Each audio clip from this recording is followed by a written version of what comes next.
दीमक और केचुआ सबसे बड़े सहयोगी हैं। दीमक कभी भी हमारी फसल को, अगर हमारी फसल स्वस्थ है या ये कह सकते हैं गिल्ली है, जी है उसके अंदर, तो कभी भी उसको दीमक सेध नहीं करती।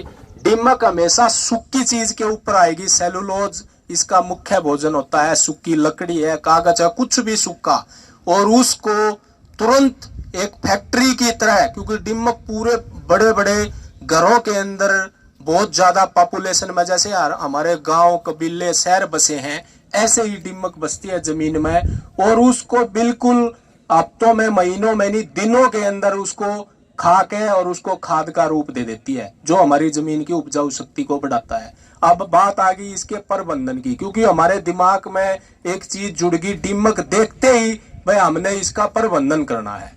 तो प्रबंधन जैविक तरीके से, प्राकृतिक तरीके से दीमक का बिल्कुल साइंटिफिक एक बात है। हमारी पंजाब एग्रीकल्चर यूनिवर्सिटी ने इसको ऑथराइज ऑथेंटिक रिकमेंडेशन में दी है ये टेक्निक। तो आप लोग थोड़ा सा जरूर करना, बाग वाले किसान। एक दीमक की इको फ्रेंडली, पॉकेट फ्रेंडली, जेब के साथ मित्रता वाली एक टेक्निक है दीमक की, बाग के लिए स्पेशल। जैसे हमारे कच्चे मटके होते हैं, मटके का 1 एकड़ के अंदर 14 मटके लेने हैं हमने। नॉर्मल मटका जो घरों में हम पानी पीने के लिए प्रयोग करते हैं, पहले कच्चा मटका स्पेशल हमने थोड़ा सा बनवाना होता है मटका, वही उसमें हमने सुराख करवाने होते हैं मटके में 24। जो हमारा ऊपर का मटके का जो ऊपर का जो हिस्सा है, उसे थोड़ा सा नीचे ऐसे राउंड में हमने छोटे छोटे उसमें होल करवा दिए 16, और 8 कहीं भी मटके में कहीं भी करवा दिए, ऐसे कहीं भी, ऐसे कच्चे मटके में करवा कर फिर उसको पकवा लो। आमतौर पर 60-70 रुपए का मटका हमें मिल जाता है। 1 एकड़ में 14 मटके लेने हैं सिर्फ, और फिर उस मटके के अंदर हमारी मक्की के भुट्टे, खाली दाना निकालने के बाद सबसे ज्यादा पसंद करती है दीमक इसको।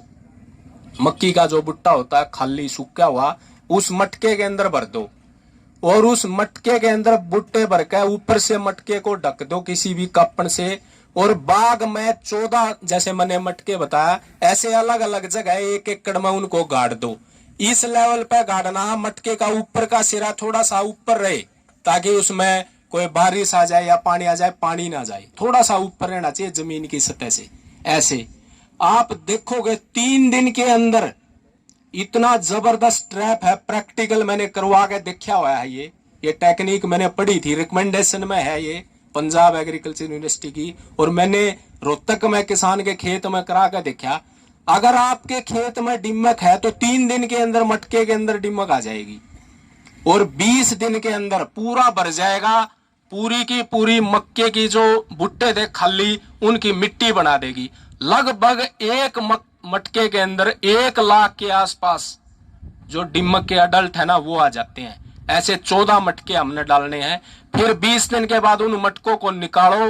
उन मटकों को कोई भी पानी की, कोई हमारी पानी की खेत में कोई पानी है, जैसे कोई होदी है पानी की या छोटा टैंक है, उसके अंदर उनको डालो, उसमें पानी डालो, उसमें थोड़ा सा डीजल या मिट्टी का तेल डाल दो। वो दीमक सारी की सारी जितने अडल्ट हैं वहीं पे मर जाते हैं। फिर उन मटकों को दोबारा से फिर रिसाइकल करो, बार बार उनको रिसाइकल हम कर सकते हैं मटकों को। एक ऐसा ट्रैप है ये, बिल्कुल हम दीमक को नहीं मार रहे। इतना प्रबंधन करना है, हमारे खेत पे नहीं जाएगी दीमक, क्योंकि उसका मैंने बताया प्राथमिक भोजन मक्के का वो जो भुट्टा है, वो हमारे पौधे के पास नहीं, मक्के के भुट्टे पे आएगी। और 1 एकड़ में ये साइंटिफिकली वैज्ञानिक तरीके से हमारे वैज्ञानिकों ने देखा है, 14 मटके काफी होते हैं। अगर ज्यादा आपकी जमीन ज्यादा नरम है, सॉफ्ट है, मतलब रेतली है, वहां थोड़ी ज्यादा होती है दीमक, वहां 14 से आप बढ़ा भी सकते हो संख्या। तो उन्होंने प्रति एकड़ लगभग इसकी इकोनॉमिक्स भी बताई है, 980 रुपए का खर्च आता है एक बार। फिर बार बार आप उसको रिसाइकल करते रहो। तो ये जितने भी हमारे बाग के किसान हैं, एक बार ये टेक्निक जरूर करके देखना, आपको गारंटीड दीमक के अंदर एक ऐसा ट्रैप है ये दीमक का, जिससे आपका काम भी चल जाएगा, और आपका रासायनिक जो खर्च प्रति एकड़ 1 एकड़ पर लगभग 2800 से 3000 रुपए का हम रसायन खाली दीमक को प्रबंधन करने पर डाल देते हैं 1 एकड़ पे, क्योंकि कोई भी दवाई जब डलती है जमीन में, कोई भी सिफारिश होती है किसी भी कंपनी की, तो वो 3-4 गुना ज्यादा होती है। 2 लीटर कम से कम डलती है क्लोरो, 20% ईसी की आती है दीमक के लिए, इसकी रिकमेंडेशन है। वो कम से कम 2 लीटर की सिफारिश होती है, एक बार में पानी के साथ डालो, फिर उसको पानी भी दो खुला, तब वो काम करेगी। यहाँ पे आपने पानी भी नहीं देना और आपका काम भी चल जाता है। तो सबसे अच्छा दीमक का उपचार प्राकृतिक तरीके से आप करके देखना, आपको मैं अपने अनुभव के हिसाब से कहता हूं, आपको फायदा मिलेगा। दूसरी एक विधि आमतौर पर जैसे सर्दी के अंदर कामयाब है, जनवरी के आसपास 20-25 जनवरी के बीच का जो पीरियड है 10-15 दिन का, उसमें पाला हरियाणा में काफी हमारे क्षेत्र में हम देखते हैं।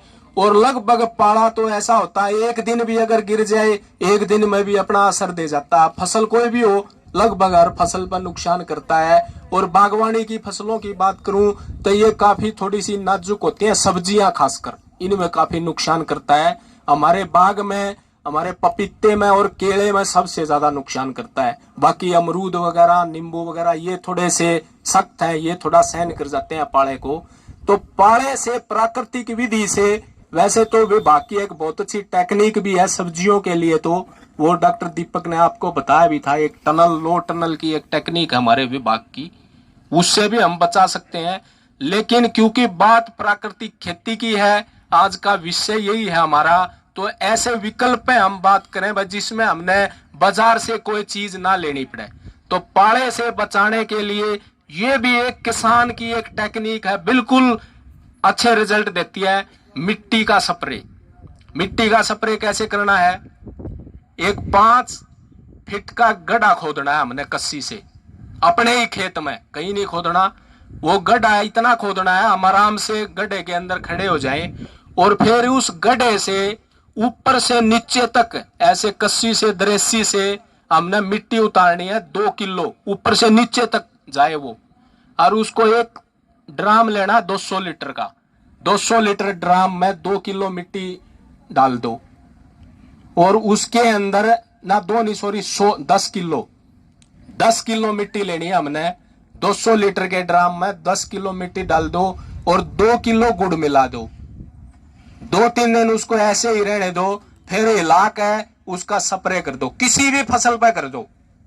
ये केले के अंदर तो मैंने रोहतक में करा के देखे हैं, फरमाना खास में एक हमारा किसान है बहुत अच्छा, 8-10 एकड़ में उसने केले लगा रखे हैं। सबसे ज्यादा नुकसान करता है केले के ऊपर पाला, तो वही इतना सक्सेस हुआ ये पाले से। मिट्टी का जब हम स्प्रे करते हैं, ये मैंने देखा, बिल्कुल एक परत जम जाती है मिट्टी की, और मिट्टी की ऐसी तासीर होती है आमतौर पर, जैसे हमने देखा भी है, अब तो शायद नहीं है हमारे गांव में, काफी संपन्न हो गया हमारा हरियाणा। कच्चे मकान शायद ही गांव में मिलेंगे कहीं देखने को, लेकिन कच्चे मकानों की एक बहुत अच्छी एक गुणवत्ता थी, वो सर्दी के अंदर गर्म होता है और गर्मी के अंदर ठंडा होता है जो कच्चा मकान होता है। तो ये मिट्टी बिल्कुल वैज्ञानिक तरीके से काम करती है हमारी फसल के ऊपर। जब स्प्रे करते हैं, आप किसी भी फसल पर करके देखना, ये प्रैक्टिकल एक बार चाहे थोड़े से एरिया में करके देखना, तो आपकी फसल को 2 स्प्रे कर दो। वैसे जनवरी के महीने में करना है, एक कर दो, 15 दिन के अंतराल पर दूसरा कर दो, तो पाले से काफी हद तक आपकी फसल बच जाती है। तो ये 2 टेक्निक थी जो थोड़ा सा मैंने प्रैक्टिकली अपनी आंखों से देखी है, तो मैंने यही समझा भाई किसान साथी हैं, इनके बीच में थोड़ा सा साझा करूं।